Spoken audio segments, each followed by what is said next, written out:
In today's video, I'm going to teach you how to completely reset Microsoft Edge on Windows 10/11.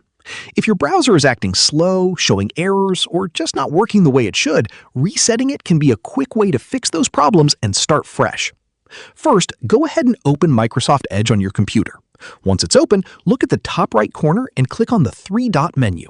From there, select Settings. Now, on the left side, scroll down until you find Reset Settings.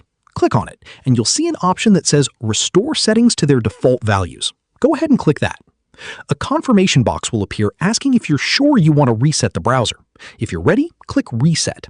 Just keep in mind that this action can't be undone, so make sure you really want to proceed.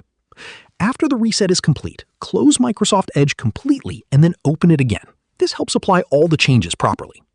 Once it reopens, your browser will feel like a fresh install.